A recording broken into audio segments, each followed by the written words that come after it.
Welcome. This is Common Ground, and I'm Jason Downs. Welcome to a place where we can all agree on the important stuff. Today is December 13th, and I'm so glad you've joined me here on Common Ground. Here's to a great show, a great day, and a great week for all. Our show is sponsored by Denny and Company LLP, certified public accountants. They make your life less taxing, and the law offices of Lou Espin. When experience counts, count on experience at espinlaw.com. So we have a special treat today, as you know. Oh, is that Lou? That is definitely Lou. Spoiler alert.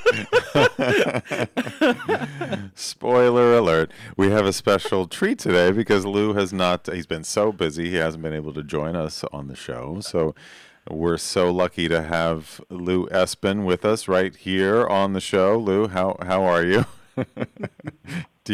I'm doing well. Do you need to take that call? No, I sent a text saying that I can't speak to you right now. Okay. That text came at the perfect time. You're like, we have a special treat. Perfect. Yeah, it was like his intro music. Seriously. Right? You must hear that all day long, right? Are you extra busy this time of year? December I tend to try to clear my plate of things that have been outstanding, and so that I start the year with basically a clean slate. Yeah. Well, I know that you've been doing a whole lot through Rotary, as I have myself. I mean, this is a busy time of year for giving and for charity and for thinking of others, and I know that you certainly do your part and then some.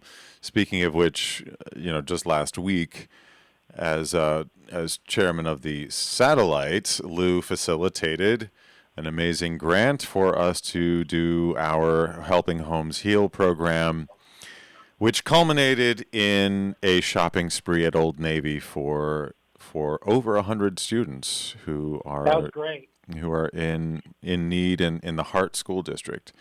We've been working on this with the social workers there in the Hart District, and it was an amazing night. So thank you so much, Lou, for all that you have done and do to make that sort of thing possible. The community grants are really a wonderful thing that Rotary does. This year, the Rotary District 5280, we did 50 community grants that were done by 50 clubs, and the total community value that those grants brought to the community was almost $1.6 million. Whoa. Yeah. And so our community, Santa Clarita, we had a vocational grant, $4,000 in vocational grants, and we had $2,000 in community grants. But, this shows how Rotary really reaches the community and provides for the community in ways that, it's been the best kept secret, and we're trying to change that, right? I think we've made some headway there. I don't think we can officially call it the best kept secret anymore. I mean, the word is definitely out, and I'm so grateful for all the help and guidance that you've given me personally, and as well as our group, in making this sort of thing happen. I mean, this has only come about. Yeah. I'll tell you something, Jason. Your leadership of the Satellite Club has become a model not only in our district for satellite clubs, but I've now spoken to other district governors, other people in the G line and other districts throughout California, and I've shared with them the success of the Santa Clarita Valley Satellite Club, and they're now asking for me to speak on how we did it, and I'll probably bring you into it because it has become a model of how to bring the satellite clubs into Rotary and to expand the reach of Rotary deep into the community with greater diversity. and equity and inclusion that Wow. hadn't been seen before. Wow, that's quite a delightful surprise. Thank you. Yes, I'd be honored to. I had no idea. I mean, speaking of which, we did have the district sort of foundation celebration recently at the Skirball Institute, which was really exciting. Again, just so much going on. And yeah, I'm thrilled that I'm thrilled that Well, and what people need to understand is that Rotary has the Rotary Foundation, which we're all encouraged to give to on an annual basis. And unlike other nonprofits, the Rotary Foundation gives back to the Rotary Club hmm 3 years after its we'll call it the investment in the Rotary Foundation, so that these grants can take place. And so it's a multiplier effect that is otherwise unseen from other nonprofits. it's a pretty amazing model, right? It It is. just sort of like this circular, uh, model that they've created is really really cool. So yeah, like you say, I mean that's what made me think of it. Obviously, is because the grants come from from the foundation. So yeah, I'm not quite sure the magic of how it all works, but yeah, as much as we give, we get back. In this cycle of 3 years, so that Correct. yeah, I mean we're able to. Correct. And we have, and so District 5280, last year, somebody through their estate planning bequested $1.8 million Whoa. to the endowment fund. And the interest on that $1.8 million will come back to our district starting in 3 years Hmm. and every year after that. Just the interest. Well, It's so huge. and like you say, to bring it full circle, it goes directly to programs like the ones we just did with the Heart District, which, again, I can't say it enough. When I found this out, I was blown away that in the Heart District alone, there are over 700 kids registered as homeless, and Yeah. as we know, when we register our kids each year for school, we have to fill out the housing document, which it's the McKinney-Vento housing registration, and this is how the social workers know sort of who is more susceptible to housing instability, et cetera, insecurity, et cetera, and that's been an amazing relationship to build with them, because this grant money, like we just said, that comes back from the foundation can go directly toward something as worthwhile as putting new clothes on the backs of these kids. And I got to tell you, Lou, I know you couldn't be there last week, but there was a line that stretched a football field long to get into Old Navy, and it just felt so good to know that we were giving some confidence. I mean, you know how it is in high school. Yep. For goodness sake, if you don't have new clothes, if you don't have trendy clothes, whatever it is, we just Yeah. anything we can do to make the experience of these kids a little better. And again, it's really about prevention in this case too, because we hope to establish a relationship, with Rotary, with these families, with these students, and keep them from entering the streets. We don't want them to end up homeless. And, that, and that's a good point. That with the assistance of Rotary and the reach of Rotary, both in our community and Greater Los Angeles and beyond, we can maybe work to stem the tide of those people who go into homelessness. Yes. If we could identify those people who are on the edge of homelessness and bring them off of the edge and provide Yes. for them, then we can slow the tide of homelessness into our community. That is And that's exactly something right. that is essential. That is exactly right, and that is exactly what this program is designed for. And really, all the credit goes to the social workers here in the Heart District. That I mean, without that resource, because the problem has been in the past that it's so hard to identify, right? Right, These families that right. are on the edge, you know what I mean? That could go either way. It's so hard to identify them, and Well, but is it real? But Jason, is it really because our community holds itself out as being so tied into so many nonprofits and churches and synagogues and whatnot? Is it really that difficult, or is it just a matter of people being sensitive to it? And look, you have religious leaders who see it. You have doctors who see it, lawyers, accountants. You have people who see these people all the time, or they disappear. So isn't it really that our community needs to become more sensitive to those people who are on the verge of homelessness and find a way of reaching out to them and keeping them from becoming homeless? Isn't that really what's necessary? I mean, I know we could all do with a little more sensitivity, and I hear what you're saying, absolutely.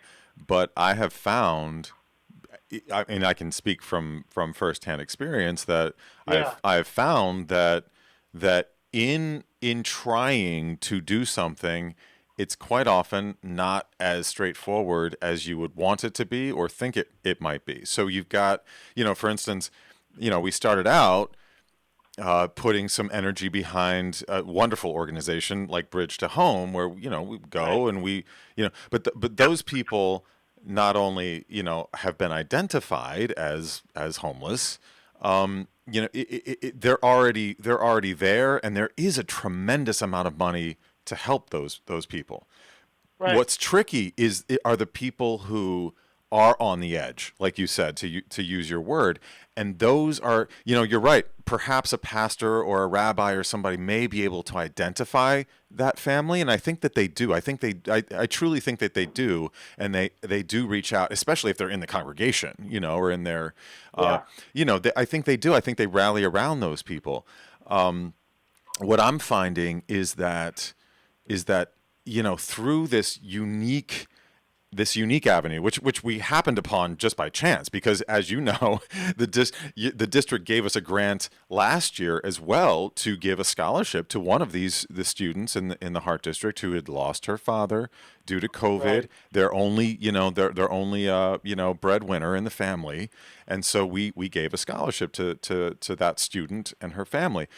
And that was how we accidentally began this relationship with the social workers, and they were so grateful to Rotary for taking notice and wanting to take part. And okay, let's figure out a program that we could start to build relationships, because that, I think, is what is so difficult. Because you're right, and we can all use more sensitivity, and we see these people, and this opportunity, I feel like, is unique just because we really are getting access to families who are on the brink. They really, and that's really I feel like what you said at the beginning of this conversation is so key, that if we can stem the tide of people ending up on the streets, even if it does take a year, 2 years, 3 years, 5 years, we will start, as a community, we will start to see the benefits of that.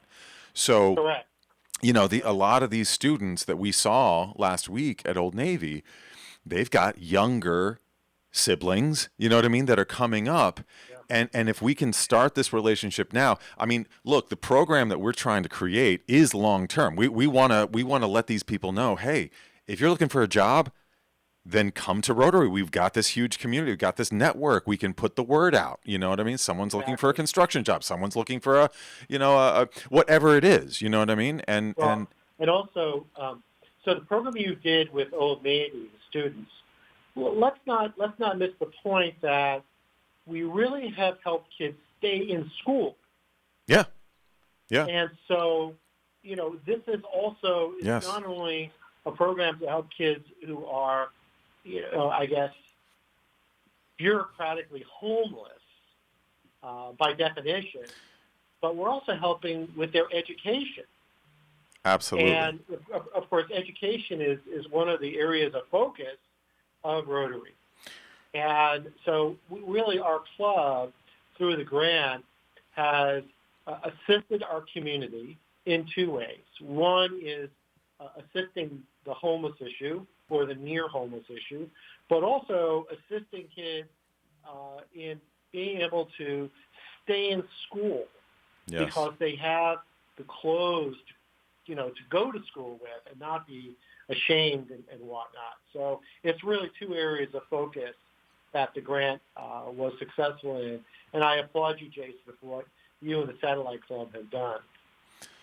Well, it's an honor, and again, I'm just so grateful to you and all of your guidance and support.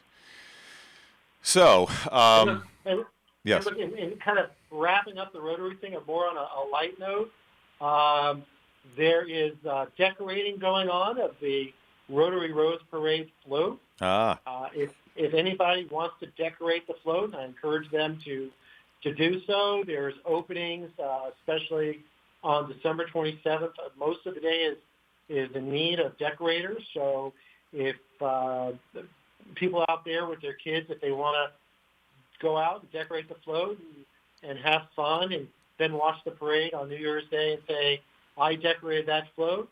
Wow. Wait a minute. So we're allowed to invite folks in the community to help decorate the Rotary Rose Parade float? Sure. Wow. Okay. Sure. That's amazing. It's $10, and with that $10, you get a T-shirt, and it helps fund the construction of the float, and you get to go and have a fun time, and then watch the float go by on New Year's Day on TV and Oh my say goodness. that you decorated the float. Sure. So give me a brief description of what would, so they pay their $10, they get their T-shirt, but what's actually involved in decorating the float? Are they given gluing the seeds and the petals and the leaves and the flowers to the float? Wow. Okay. All right. Every single one. Everything is hand done. I love this. So wait. So how should people who are interested in decorating the Rose Parade float get in touch with you or express their interest? So it's Rotary Float, ROTARYFLOAT.org. Go to rotaryfloat.org. Go to decorate, and you'll see the schedule there. Sign up, and you can go decorate the float. rotaryfloat.org. Yes, we'll be there on December 30th. I think Chrissy Ball and 4 of her friends are going on the 30th. And I think some of the interactors are going with Sue Andrus to decorate the float. And I encourage anybody who wants to do it, go decorate the float and have fun and fellowship. Amazing. Okay. All right. Well, thank you so much for that. That's such a treat. I mean, I'm wondering if we shouldn't let people call into the station and get a list going of people who might want to take their kids or and decorate. I think that's an amazing opportunity. Jason, it's best for them just to go to the website and sign up themselves. Okay, rotaryfloat.org. That sounds like a really unique opportunity. So and it's after Christmas, so you're looking for something to do with the family. It's the perfect thing. You get to decorate a float that will be in the Rose Parade. That's pretty awesome. So go to rotaryfloat.org. Right. Hopefully we win another award, and then you can say you worked on an award-winning float. All right, Lou. Always a pleasure. I'm so glad you could step in today. We're going to take a quick break here. That was Lou Espin at espinlaw.com. He's one of our wonderful sponsors here on Common Ground. So stick with us. We'll be right back on KHTS 98.1 FM and AM 1220.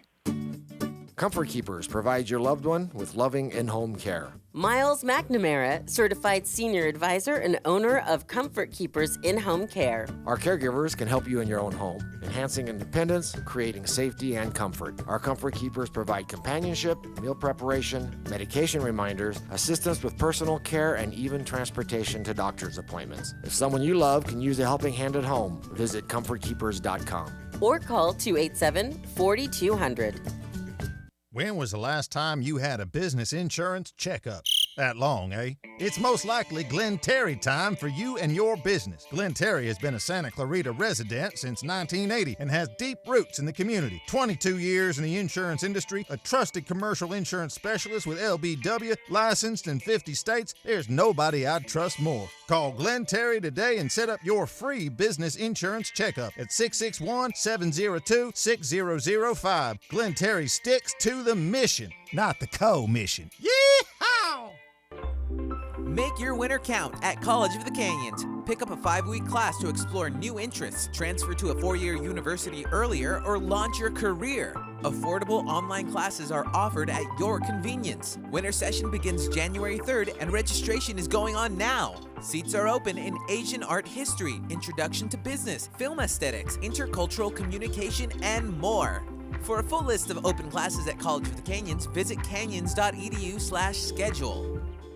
Join Real Life Church Valencia as they truck in tons of snow for your family to play in. From a sled run to a large play area for the kids. Plenty of snow for everyone. Join Snoopy and the entire Peanuts gang, everyone's favorite Grinch, and the big man, Santa, for an Instagram-worthy picture. Plenty of food trucks on December 22nd and 23rd. So bring your family to Snowtacular at Real Life Church Valencia, December 22nd through 24th. For information on service times, visit reallifechurch.org. This is Bradley from Santa Clarita Grocery, the all-volunteer grocery program serving children, families, and individuals experiencing food insecurities. Since January 2020, Santa Clarita Grocery has distributed 83 tons of fresh groceries to 4,465 families in the SCV. Santa Clarita Grocery is a drive-up, drive-through service with physical distancing in place to continue serving our community. If you are in need or looking for a charity to do the most good for our community, please consider partnering with us by donating to Santa Clarita Grocery, one of the most efficient charities in the Santa Clarita Valley. A full 99 cents out of every dollar goes directly back to the community. Santa Clarita Grocery operates on a 1% overhead and is sustained through private donations. Santa Clarita Grocery is at 21176 Center Point Parkway in the Oasis Furniture parking lot. Please visit our website, santaclaritagrocery.org, or our Facebook at Santa Clarita Grocery to make a difference in our awesome town community. 661-425-7575. Be our guest and experience the difference.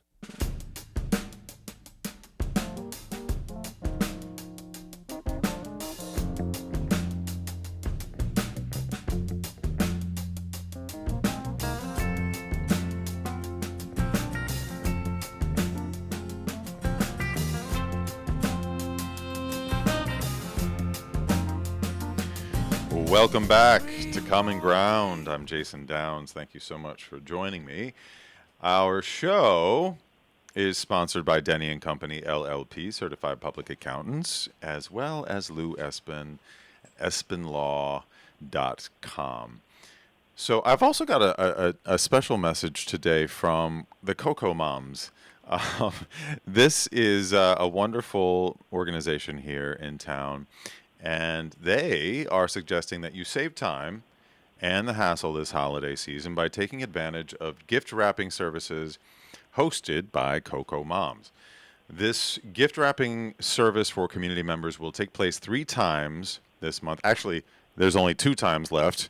The first one has already happened. So the next 2 are let's see, the 18th. Okay, so Saturday from 10 a.m. to 12 p.m. at the Artistic Exchange Market, which is located right next to Target on Golden Valley Road. So 10 a.m. to 12 p.m. you can get your gifts wrapped at the Artistic Exchange Market, as well as this Friday, the 17th, from 7 to 9 at Bar Method, which is located at 19375 Plum Canyon Road, Suite D in the Skyline Ranch Plaza. This service is donation-based All proceeds will go to programs developed by Coco Moms Incorporated. And this holiday season, we're supporting a family of 4. They're supporting a family of 4. A father, Jack, was in a horrific trucking accident and is recovering from multiple injuries, as well as he is the sole income provider for his family. So this is where all the proceeds are going. Go get your gifts wrapped by Coco Moms, and it's all going to a good cause. You can learn more about this at cocomoms.org. So please check them out. Now, as some of you may know, Miracle on 34th Street is happening at the Canyon Theater Guild right here on Main Street, Newhall. And it's it's a fun family show, and I've got a special treat today. I've got one of the actors on the line. His name is Gary Raff. And if you want to come see the show, then you can just dial 661-799-2702 or go to canyontheater.org to get some tickets. And so I thought we'd have some fun and talk about acting today. So we've got Gary Raff. Gary, thank you so much for joining me here today on the show. Of course. Thanks, Jason, for having me. Yeah, well, hey, I love this guy. We have a great, and he's like he's a veritable encyclopedia on musicals, on shows, on films, and we have wonderful conversations. So I'm excited to talk with you today. So, we can cover a whole lot of ground, but just as a reference for folks, I want everyone to know that you are actually a part of many of our Christmas traditions already, as Jack Skellington's famous dog Zero on Nightmare Before Christmas. And that would be me. Do you have to bark all the time for people? I mean, is that your? I do. I still get those calls from friends who are out and about, and someone is wearing either a Nightmare Before Christmas T-shirt or a Zero T-shirt, and they'll pick up the phone and call me and say, "Listen, I'm a huge fan of the film and a huge fan of Zero specifically. Can you bark for them?" And yes, I'll do that on occasion. I will bark for someone on occasion. At their request. So, that's just me. So, well, yeah. Hey, I mean, is it still something that you love and makes you smile, or is it one of those sort of things that's become, I don't know, a burden to you? Well, no. Well, first of all, who knew? I mean, we're looking at, Jason, we did 30 years ago, and it has become to many, many generations now, past the initial release of the film, just a cult fan classic. And of course, in Disneyland, obviously here in California as well as in the Florida resort, from October, right before Halloween through the end of the year, the Haunted Mansion in both parks are remade over for the Nightmare Before Christmas. Mm-hmm. And Zero, my character that I voiced, specifically is throughout that ride. So it's throughout Disneyland, and from young to old, they just happen to love this little ghost dog. And it's no, it's not a burden at all. Just a well-loved character, as well as the film. I mean, I think it's really exciting. But, you hear people over the years, I mean, like you said, it's been 30 years, that they grow tired of their hit song, or they grow tired of being approached to say the famous line from whatever this show or that show. So I'm just curious. I'm glad to hear that it's something that you still love and brings joy. Well, it's funny. The other night, Jason, after one of our shows at the Canyon Theater Guild, probably someone who was maybe older than I, who is a fan of that film, had read that credit of mine in the program, mm-hmm. and came up to me and, yes, enjoyed the work of the show, and Joe enjoyed the show as well, but said, "And you're Zero. I'm a huge fan." So, and this woman is probably in her 60s. So that film just skews all over the board. It's just a great Halloween and Christmas classic. It really has. It's become a part of the zeitgeist of our culture, at Christmas. It really has. Definitely. It's amazing. It's amazing. Definitely. I don't know if you know this, but I was in Hairspray, which has become, somewhat of a cult a cult classic as well, not anywhere near on the scale of Nightmare Before Elm Street, but it is something film. that Yes, yes. it's something that I just, it just brings me joy, that I was a small part of this film that's kind of become a classic, and now it's become a musical, obviously, and anyway, John Waters, he's still, I mean, he's the same way. He's just grateful, I get a Christmas card from him every Christmas that is just more bizarre than the last. In John Waters fashion this year. That's John. Yeah, That's absolutely. John. He sent this year. He sent a scratch away, sort of like a lotto ticket, where you could win like ridiculous prizes, like 10 pounds of ground beef, and I mean, it's just hilarious. Really? Yeah. So anyway, Fabulous. It's great. So it's good. Let me read you something because I love talking about acting and as a craft and whatnot, and I love talking about film, and we can take this conversation can go wherever we want it to go. But let me read you something. I came across this silly joke. I'm full of lines, and my job is to lie, yet I'm revered by many. So I guess it's kind of a riddle. I don't know, but what am I? And the answer is an actor. Yes, that is true. and we hear this kind of thing a lot. Even on commercials,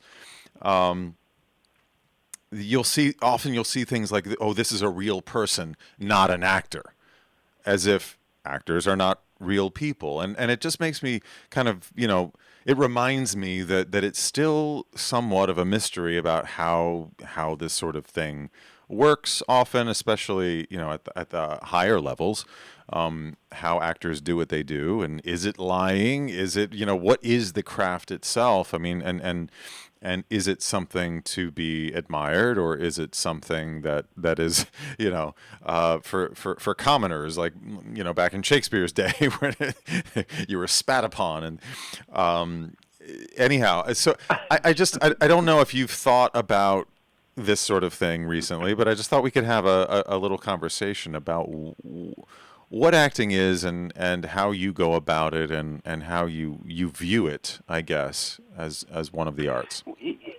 Well, it's funny you said about being spat upon during Shakespeare's times, which I think there is still some truth to that, only because, especially in Los Angeles, where I grew up, and of course you're from New York, and it's a similar thing. I mean, every waiter, bartender, now it's a Lyft or an Uber driver, is an actor trying to act, or some, obviously, my dream someday is hopefully to direct. So, I mean, it's the connotation to being an actor has always been a kind of a negative thing, maybe especially on the East and West Coast thing. It's, an actor. And I've had it even in my own personal life, specifically from women as well, that even, before I met my wife at that point as well. But, for me, it was, I did study when I finished the graduate acting program at UCLA. I studied with Gordon Hunt, who was great. Helen Hunt's father, great acting coach, and actually was the casting director for Hanna-Barbera, for all the cartoons for many years before he passed. But he, acting is a very honorable profession. It really is. And it is an art. And unfortunately, a lot of people just do not understand what that art is. And for me, it's always about truth. It's always about honesty and making it as believable. So the opposite of lying, then. And personal. And the opposite of lying, because lying denotes fraud, right? It connotates the vision of fraud. And for me, acting is about honesty and being personal, and that's in terms of how I approach the craft. It's always, I try to make every role, regardless of the medium, as honest and truthful as possible, and personal. It has to be personal when I can, for me, because as an actor, it just gives me an honest place to come to. So it is not that I'm reciting a lie or I'm reciting a line. If I don't intimately believe what I'm saying, how will the audience believe what I'm saying? Absolutely. And one of the old adages is, acting is being truthful under imaginary circumstances. So, for instance, when we're yeah, so yes, you're right. The goal is always to be as truthful as possible. And this has been a long journey for me personally to even really truly understand that. I mean, I understand the words, and you can recite them to someone, and yeah, okay, I get that, being truthful under imaginary circumstances. But for the longest time, and I don't know, I'm curious what your journey is on this as well, but it took me, I came up in the musical theater tradition, which is, and stage is bigger than film and TV anyhow. And what I mean by that, by bigger, is that the actor usually needs to play bigger than life, and so that often perhaps feels untruthful.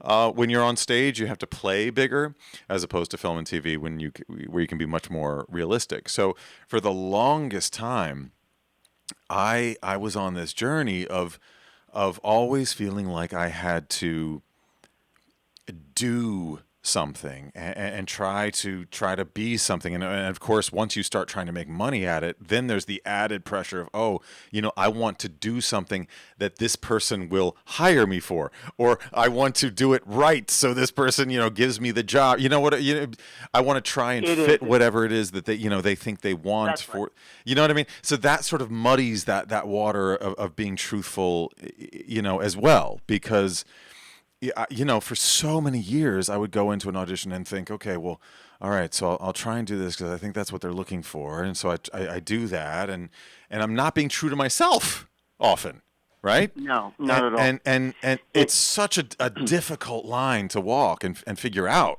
because there's also so much bravery involved. Absolutely. And the reality that you and I have spoken about as well, and the reality of walking into a commercial audition, I'm not talking about a commercial audition where it is for, a personal care product, but where they're looking for, a funny man or a funny woman. And again, in the early days of commercials, for me, when the funny guys, and that's what I would fill in for, when Tom Hanks and Bill Murray and Michael Keaton and Bruce Willis and the guys who made their break by being funny guys, essentially, were no longer doing commercials. You had to go in and give them a Tom Hanks type. You had to give them a Bill Murray type. And so you're trying to be truthful to Gary Raff, yet you still have to give them the impression that this is something that Tom Hanks would have done if you were still doing commercials. And it was like you're doing you, but you're not doing you. So, and it was always in the breakdown was, a young Tom Hanks. Well, yeah, I was a young Tom Hanks, but I'm not Tom Hanks. Tom Hanks is doing movies and features.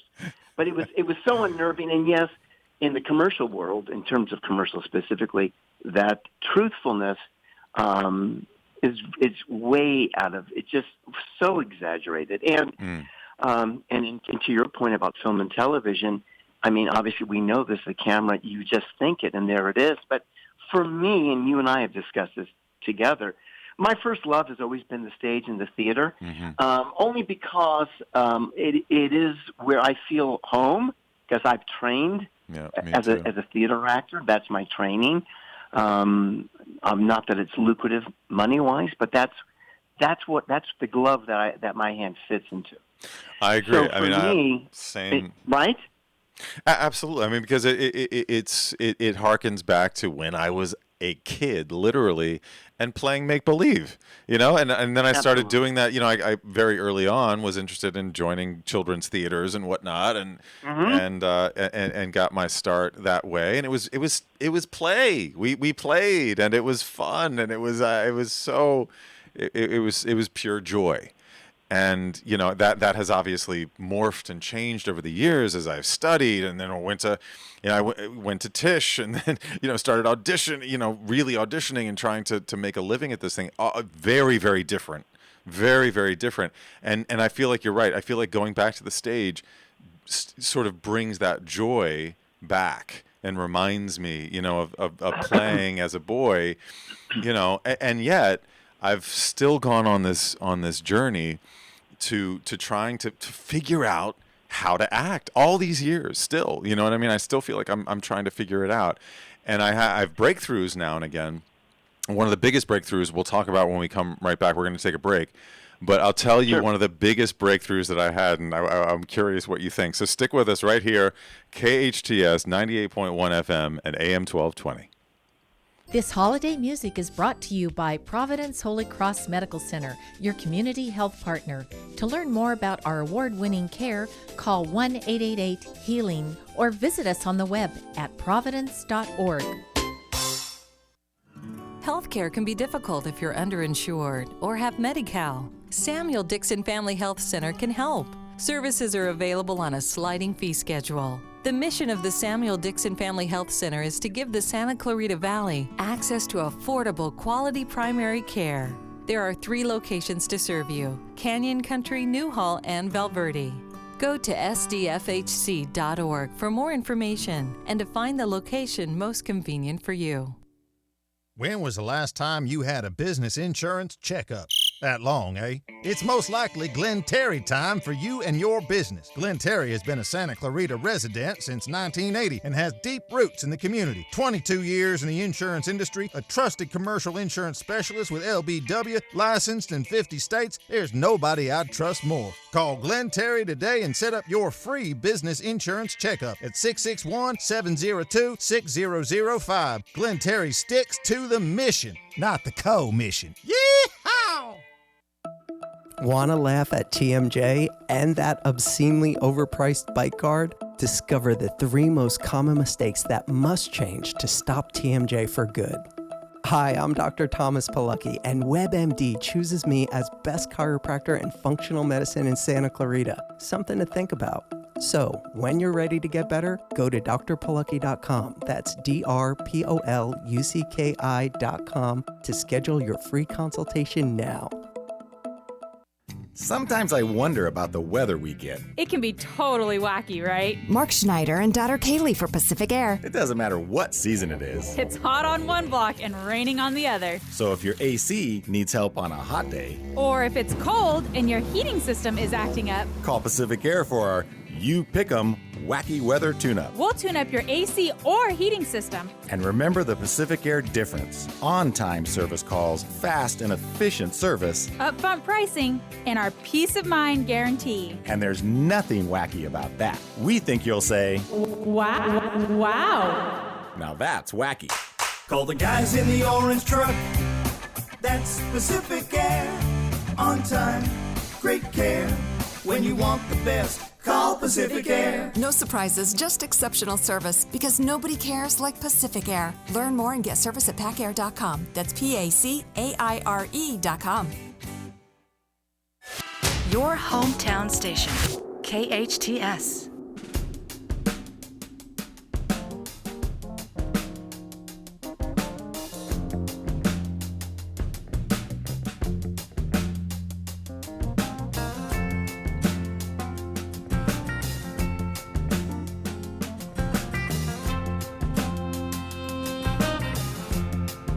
Welcome back to Common Ground. This is Jason Downs. Common Ground, where we can all agree on the important stuff. I am talking to Gary Raff today, fellow actor, thespian, and and the voice of Zero on Nightmare Before Christmas. It's a pleasure to have you on the show, man. Thank you, sir. Today is Dick Van Dyke's birthday.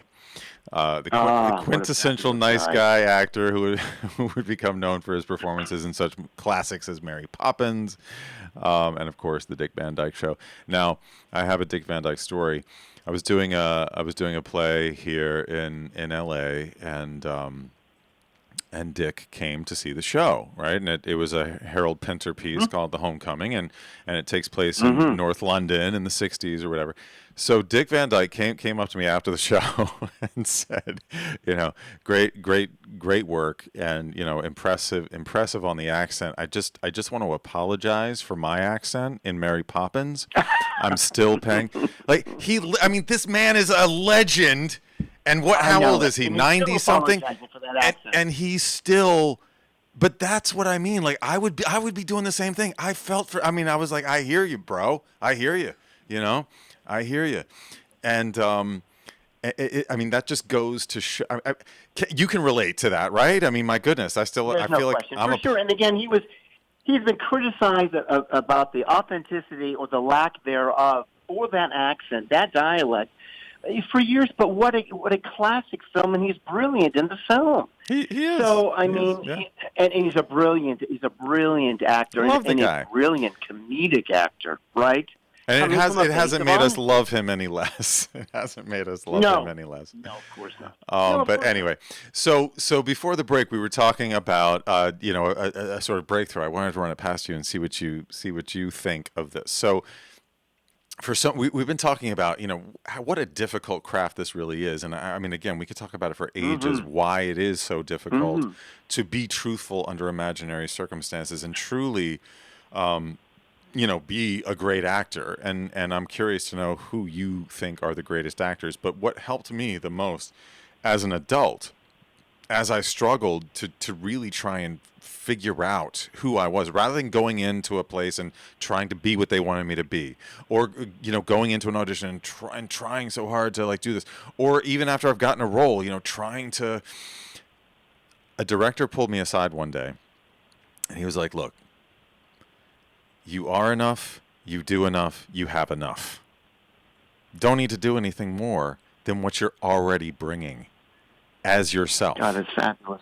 You know what I'm saying? Fabulous, and for the first time, I think I was old enough, finally, I guess, to hear it. You know what I mean? And really hear it. And so I meditated on that for months until I finally was like, oh, and then everything I watched, from Meryl Streep, to whoever else, you know what I mean? I was able to see, they're not doing anything. They've got lots of training. They've got, you know what I mean? And they've practiced an accent and they put on a period costume or what have you. You know what I'm saying? Fine. But what they're actually doing moment to moment, and you talked about this a second ago, is just being themselves with another person in the moment. You know what I mean? They're not rehearsing. They're not rehearsing how they're going to say this line, beforehand. They're just going and being themselves in that moment and bringing all that they are and all that they've researched for the character and whatever else. You know what I'm saying? But they're bringing all of that to a simple moment between two people. Right, but that simple moment, especially in Meryl Streep's case, and obviously she has a graduate degree. We have a similar degree. Hers was from Yale, mine was from UCLA, but graduate school. So for me, that journey, similar to yours, I was class actor at Hollywood High, and so and we had a fabulous theater department head. Well known in Los Angeles, Mr. Jerry Melton, who is now passed, and we had to on Highland between Hollywood Boulevard and Sunset Boulevard in Hollywood High, where John Ritter was and Carol Burnett was, Yvette Mimieux, and on, Sally Kellerman, is that big theater, and that theater has 3 levels. It is like a huge Broadway house, huge, and we were not mic'd in those days when I was at Hollywood High School, so. The training for me started there to be able to hit that third balcony and project. And again, I was a very, very good, younger, facile actor. I'm still facile. But what was the change for me was getting to the graduate acting program at UCLA, the MFA acting program there, which was a method acting program, which was an internal program. Oh, okay. And there, that's a whole other ball of wax. Yes, to strip away all that stuff all the tricks the bad habits that you. Well, I should have asked you this first. Do you practice method? Do you consider yourself a method actor? Okay. I do because that's the training. But however, comedically, comedy-wise, obviously we're doing, and obviously the character that I play, Miracle, is a comedic character. However, he has dark undertones, which I have to fill emotionally and personally, even though he's comedic. And so what justifies now, since the training at UCLA and in grad school, is a different level of comedy based on honesty and truth. I mean, you have to fill it honestly to make it truthful, right? Yes. You still have to have the ear for where the the comedy lies and the physicality of the comedy lies, but still have to fill it. And how do you fill it? You fill it with yourself, your own cup of experiences, and your own. Yeah, I mean that's. And that can, and this is, let's finish with this because we unfortunately are out of time. Yeah. What that takes, the amount of bravery that takes, also, I don't think people understand. Because, if you are filling your cup on stage with your experiences and yourself, because what else do we have? What other tools do we have? Our own experiences, then it can be extremely, depending on the role, especially, it can be very, very vulnerable and very much so. And that's why, so many actors, I guess, have drinking problems. No, I'm just kidding. Gary Raff, I'm kidding. Such a pleasure to have you on the show, and such an honor. Thank you, sir. I appreciate it. Honor to work alongside you, my friend. Enjoyed it. So you can see Gary. Sir. Sorry, say again. Go ahead. Thank you. You can see Gary in Miracle on 34th Street this weekend. So get your tickets at canyontheater.org. Friday, Saturday, Sunday, and there's matinees on Saturday and Sunday as well. This has been Common Ground. Always a pleasure to have you. And please join us next week. We've got some live comedians. I want to thank my sponsors, Denny & Company LLP, and of course, Lou Espin, the law offices of Lou Espin at espinlaw.com. And, of course, the fantastic staff here, my engineer, Patty Schweka. Thank you, sir. Pleasure to have you here on Common Ground, where we can always agree on the important stuff. I'm Jason Downs, and you're listening to KHTS. Until next time, stay safe, stay informed, and stay optimistic.